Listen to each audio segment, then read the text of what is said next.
Hello, I'm Esther Githui-Ewart. It's Monday, July 19th. Welcome to Africa 54.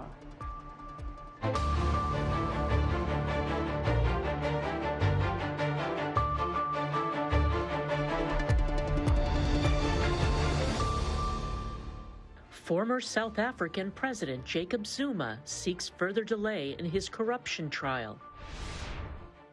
Ethiopia says a second filling of the Renaissance Dam is complete. How is Egypt responding to the news?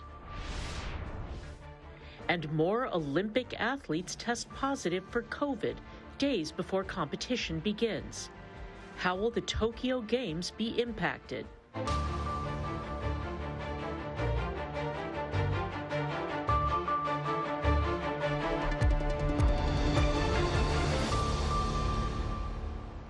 South African former President Jacob Zuma, whose jailing earlier this month triggered some of the worst unrest of the post-apartheid era, appeared by video in court on Monday to seek a further delay in his arms deal corruption trial.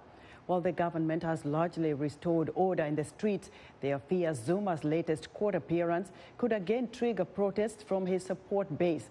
Efforts to prosecute the ex-president for allegedly receiving kickbacks over a $2 billion weapons deal in the late 1990s are seen as a test of South Africa's ability to hold powerful politicians to account.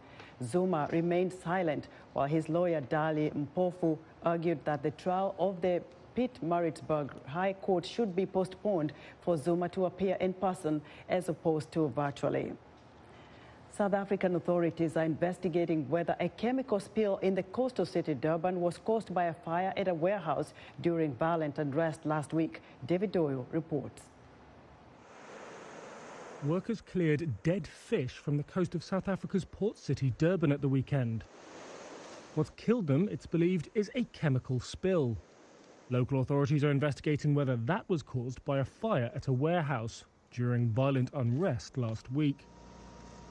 Protests broke out after the jailing of former President Jacob Zuma and, fueled by other grievances, descended into looting and arson.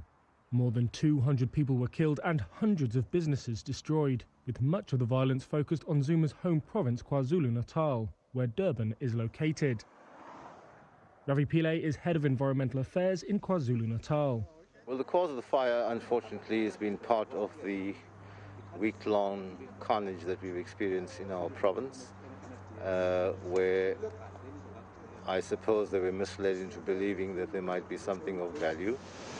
Pillay said there was evidence of damage to marine life, but his team was satisfied there is no impact to public health. Other possible causes are being investigated, municipal authorities have said, and local residents have been urged not to use beaches in the area. That was David Doyle of Reuters reporting. Ethiopian Health Minister Lia Tadesse and U.S. Ambassador to Ethiopia Geeta Pasi attended a ceremony at Addis Ababa Bole International Airport to greet a vaccine shipment arrival that contained 453,000 doses. Tadesse said in a speech that the vaccines had come at an instrumental time when the Delta variant is spreading around the world, driving a new spike in cases. Tadesse said in total they expect to receive 1.2 million doses, with the remaining vaccines expected in the coming weeks. Africa recorded a 43% jump in COVID-19 deaths last week, according to the World Health Organization. Nearly 50 African countries are to receive 25 million COVID-19 vaccine doses donated by the United States, according to U.S. officials and the Gavi Vaccine Alliance. Ethiopia has nearly completed the filling of a huge dam on the Blue Nile River for a second year, according to a Monday report by state media. The move that has already angered Egypt. Addis Ababa says the Grand Ethiopian Renaissance Dam, a $4 billion hydropower project, is crucial to its economic development and to provide power. But it's causing concern over water shortages and safety in Egypt and Sudan, which also depend on the Nile's waters. Egypt views it as a grave threat to its Nile water supplies, on which it is almost entirely dependent. Sudan has also expressed concern about the dam's safety and the impact on its own dams and water stations. A spokesman for Ethiopia's Afar region says forces from Ethiopia's northern Tigray region are mounting attacks in neighboring Afar region, marking an expansion of an 8-month-old conflict into a previously untouched area. Ahmed Kolotia says Tigrayan fighters crossed into Afar on Saturday, and Afar forces and allied militias were still fighting them on Monday. Getachew Reda, a spokesman for the Tigrayan forces, confirmed they had been fighting over the weekend in Afar. He said that Tigrayan forces had repelled militias from Ethiopia's Oromia region who had been sent to fight alongside Afar regional forces.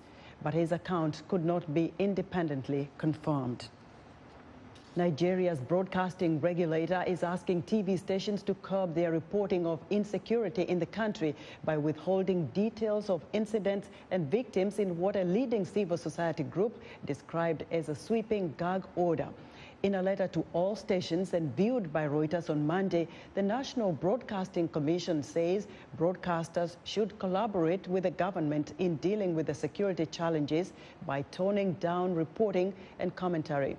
They should do this by not giving details of either the security issues or victims of these security challenges, and by advising guests and/or analysts on programs not to polarize the citizenry with divisive rhetoric, according to the letter. Tokyo organizers are reporting the first COVID-19 cases among competitors residing in the athletes' village as its population swells ahead of Friday's start date. Edward Barron reports. Tokyo Olympics organisers on Sunday reported the first COVID-19 cases among competitors residing in the athletes' village. It comes as its population swells ahead of the start of the pandemic-hit games next week. 2 athletes from the same country and competing in the same sport staying in the village in the Harumi waterfront district tested positive for the virus, organisers said. Organisers on Sunday reported 10 new cases connected to the Olympics, down from 15 new cases a day earlier. South Africa reported 3 positive cases in its soccer squad. This the response from the IOC's Olympic Games Executive Director, Christophe Duby. There is no such thing as zero risk, and that we all agree. At the same time, the mingling and crossing of population is incredibly limited.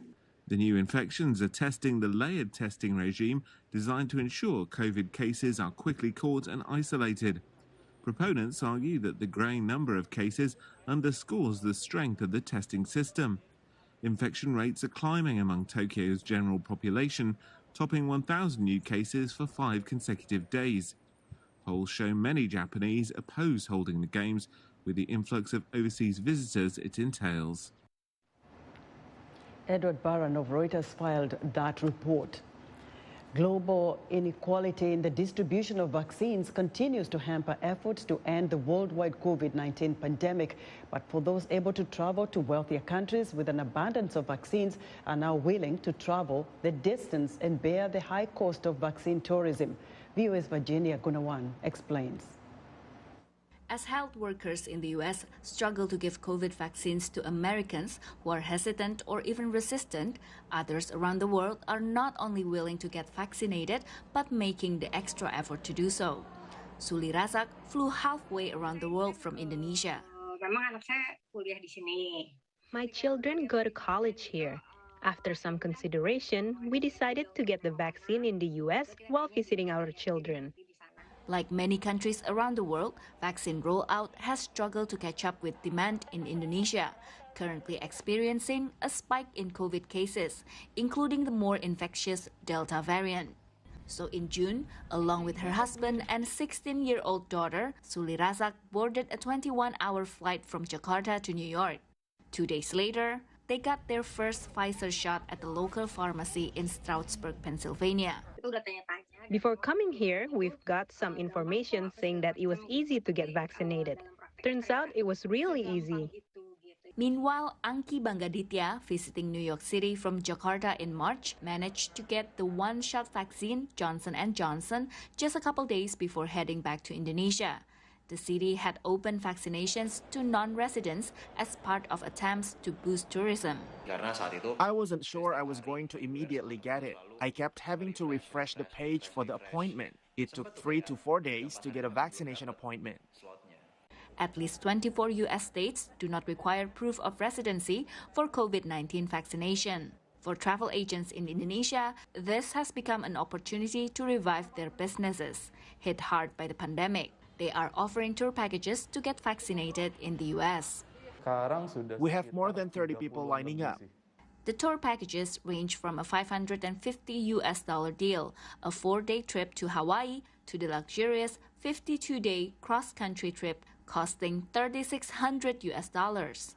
The availability of so many vaccines in the U.S. with a higher efficacy rate than the Chinese-produced vaccines primarily used in Indonesia is one draw for vaccine tourism. The vaccine approved in such countries are like Pfizer, Johnson & Johnson. We don't have those in Indonesia yet. So I thought to myself, why not travel and get vaccinated at the same time? Vaccine tourism also faces ethical concerns regarding access. That does create disparities because the same group of people from the country, some may be able to afford to do that while others would not be able to. So far, the WHO Global Vaccine Sharing Program, COVAX, has shipped out at least 105 million doses to 135 lower to middle income countries. The anti-poverty advocacy group One Campaign notes that only 1% of COVID vaccines worldwide have gone to lower income countries and have called on industrialized countries to hasten vaccine sharing with the rest of the world. In Washington, D.C., Virginia Gunawan, VOA News. The security situation in Afghanistan is deteriorating, and some fear it could lead to a civil war. In the 1990s, a similar conflict forced millions of Afghans to flee into neighboring countries, including Pakistan, which has hosted some 3 million Afghan refugees for decades. But this time, Pakistan is far more reluctant to take on more refugees. Islamabad, we get more from VOA's Aisha Tanzim in Islamabad. Jiva Khawas was only 4 when she came to Pakistan in the 1990s as an Afghan refugee. More than 2 decades later, she now feels more at home in Pakistan than the country of her birth. That time I was a child, so I don't remember that much. But after that, I complete my matric from here in Pakistan, then college, and now I'm doing MPhil from university. And beside that, I'm doing job. Unlike Khawas, Afsar Khan was born in a refugee camp and spent his entire life here. He works at a vegetable market for only a few dollars a day. We want other countries to cooperate in the peace process so that peace is achieved in Afghanistan and we can return to our homeland. We are sick and tired of living in poverty as a refugee. Some 3 million Afghan refugees live in Pakistan. Because of violence and insecurity in their home country, most say they cannot return. But if the deteriorating situation in Afghanistan leads to civil war, as some fear, millions more Afghans may be forced to flee their homes. This time, Pakistan is feeling less generous. We are willing to help, but we are in no position to take in new refugees this time around. The international forces and the UN should make arrangements for them inside Afghanistan. As a backup option, Pakistani officials say they will set up camps at the border, but they're adamant this time they will not let refugees into mainland Pakistan. Aisha Tanzim, VOA News, Islamabad. We're excited to hear what you think about Africa 54. Join the discussion on Facebook. The address is Africa 54. We're also streaming our broadcast live on Facebook. Please watch and share our show with your friends. Also check out our headlines 24/7 on voaafrica.com. Still to come, a spike in COVID-19 cases and calls by some U.S. cities for residents to wear masks indoors, even if vaccinated. We'll be right back.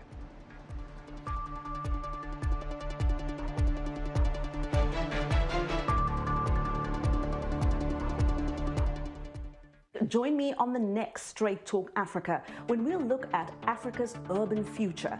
As the continent continues to urbanize, how will cities accommodate those flocking there and those who are already there? We'll also talk smart cities in Africa. How smart is the idea itself? And we'll hear what you love and don't love about your city. We'll bring you all of that on the next Straight Talk Africa.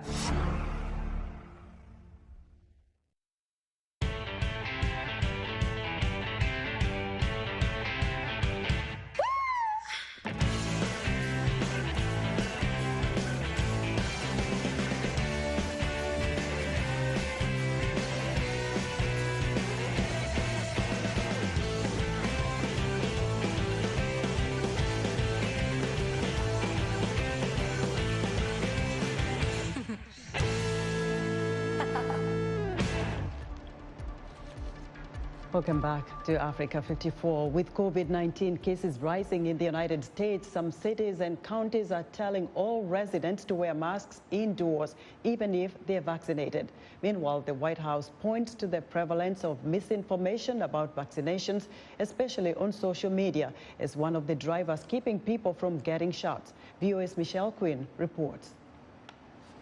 Throughout the United States, cases of COVID-19, the disease caused by the coronavirus, are rising.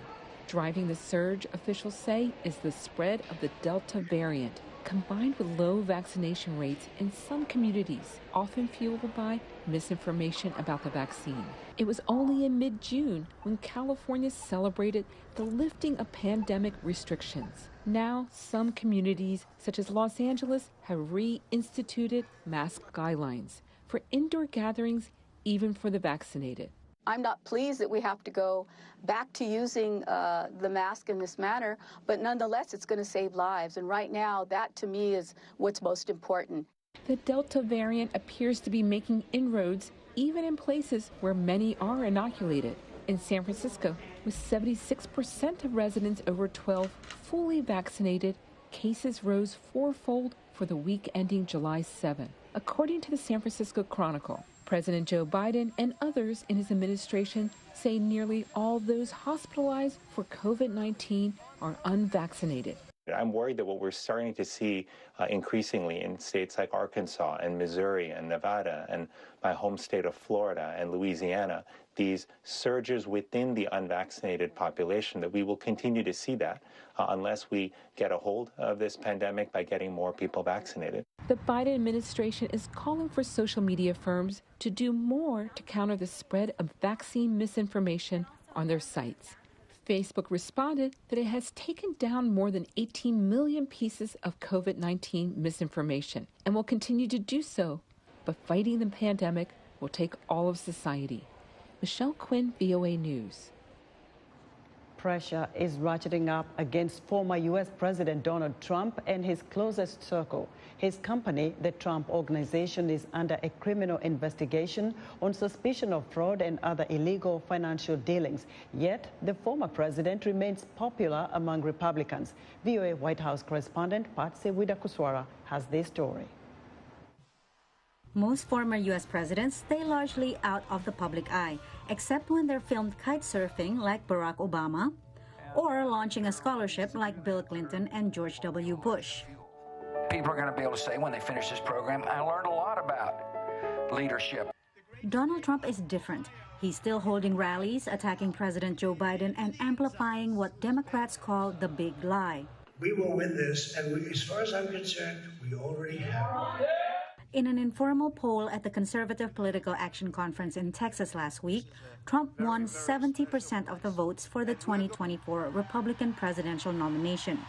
Earlier this year, he hinted he might run again.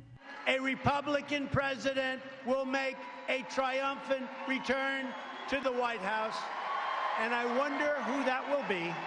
Whether he will or not could depend on whether the Republican candidates he endorses win in the midterm congressional elections in 2022.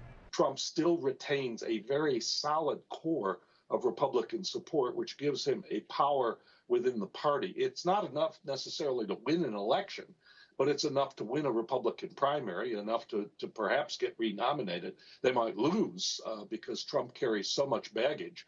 but he might be able to indeed win the nomination again. And that's one of the reasons why I think Republican office holders are approaching him very cautiously, and you only have a few who are really willing to defy him directly. Those who do pay the price. In May, Republicans in the House of Representatives ousted Liz Cheney from her leadership position after she repudiated Trump for baselessly claiming that Biden won the election due to fraud, leading to the January 6 storming of the U.S. Capitol by Trump supporters. We cannot be dragged backward by the very dangerous lies of a former president. Trump wields power even amid lawsuits and scandals. His company, the Trump Organization, is under criminal investigation on suspicions of fraud and other illegal business dealings. Trump's lawyer Alan Futterfast say the lawsuits are politically motivated. I think in 244 years, we have not had a local prosecutor go after a former president of the United States or his employees or his company. And that is a significant line to cross. And as Americans continue to grapple with the storming of the U.S. Capitol, a new book revealed that top U.S. military leaders were so concerned that Trump might attempt a coup after losing the November 2020 election, they had planned ways to stop him. Patsy Widakuswara, VOA News. More than 100 years after its big sister made its way from France to New York City, a miniature version of the Statue of Liberty has made the same journey, but this time to Washington, D.C. VOA's Karina Babrajian has the story. A month after it left Paris, the little sister of the Statue of Liberty has reached its destination in Washington, D.C. It lives now in the garden of the residence of France's ambassador in Washington, arriving just in time for Bastille Day, July 14th. Of course, the importance of liberty, of freedom for our democracies, and the importance of freedom in the world altogether. The Washington Statue of Liberty is one of 11 official copies based on the sketches done by French sculptor Frédéric Auguste Bartholdi. This copy is just under 3 meters tall, about 16 times smaller than the New York City original. But according to Etienne, its small stature represents giant ideals. It's a great privilege for me to be the one who is able to have the little sister arriving to Washington and to be presented here in our residence. It's also for me as ambassador a very, I think, good way to underline not only that the friendship between our two peoples was important in the past, but also that it remains a crucial asset for our countries, for the international cooperation. For the past decade, this smaller statue was located at the National Museum of Arts and Crafts in Paris. The idea to send it to the U.S. first came in 2019 during a meeting between Etienne and Olivier Farron, the general administrator of the museum. But before anything could happen, the coronavirus pandemic hit the world and things were put on hold. It wasn't until this year that the idea was revived. We decided in our museum to maybe change a little bit the significance of the entrance of our museum, and this statue was so important. We thought to find the better place to show this statue, and the better place obviously is here in the States. The French CMA-CGM group handled the move. It was only a few days at sea, but felt historic to the transportation company. We're deeply honored to handle this precious piece of art, especially on the same route that Our Lady Liberty took 105 years ago, and to handle something that's a symbol of liberty, peace, freedom, diplomacy is very, very special to us. The statue will spend the next decade in the garden of the residence of France's ambassador in Washington, according to the agreement with the National Museum of Arts and Crafts in Paris. Karina Bafrajian for VOA News, Washington. Suzanne Furstenberg is a self-described social issues artist who finds inspiration in America, economic inequality, racism, and climate change, among other issues. She doesn't limit herself to any particular medium, but instead uses whatever she thinks works best to draw attention to the most pressing issues of our time. VOA's Maxim Moskalkov talked to the artist about her works and inspiration. I went to 24 different states, and I interviewed people who were suffering or recovering from drug addiction because I wanted to understand what it was all about. And so I went to homeless shelters, soup kitchens. What I do is I place these glass blocks in water fountains or reflecting ponds so that they'll be looking up from the water at people. And the reason I do this is because we'll walk right past someone who's on the street, slumped over from addiction, and we'll give them wide berth, but we're socialized to never walk past someone who's drowning. Susan Furstenberg says she's a social issues artist who wants to draw attention to the present problems facing America. It took decades for the 61-year-old from South Dakota to discover the power of art. After working in the pharmaceutical industry and on Capitol Hill, life changed when she was in her 50s and attended a ceramics class with her son. They made great bowls and platters and all sorts of things. I couldn't center my clay. And so I asked the instructor if I could just take a lump of clay and go sit off on another table and just try to make something.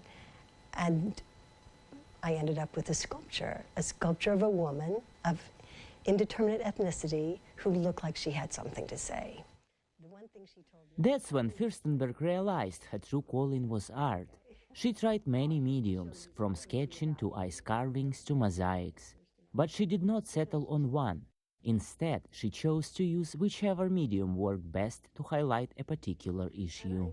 One piece focuses on mass shootings in the U.S. The U.S. flag is covered with names of killed in mass shootings starting in 1999.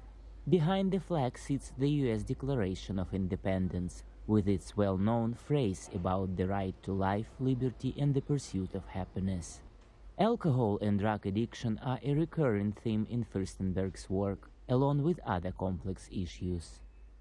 Over and over again, what people told me, they recounted stories of sexual abuse, emotional abuse, neglect, isolation, bullying, loneliness, all these issues that are really psychological injury. One of her best-known works is an installation honoring those lost to COVID-19 in America. You know, a lot of artists, their work is very personal and introspective, and to watch her project that she did on the mall, at the DC Armory, was really amazing because her ability to empathize. It helped people understand the immensity of our loss. It alerted them to the fact that this didn't need to happen. It took the individual life and it made it matter. Next, Furstenberg says she will focus on white supremacy and economic inequality. Maxim Moskalkov for VOA News, Bethesda, Maryland. And that's our show. Thank you so much for joining us from our VOA studios here in Washington, D.C. We'll see you back.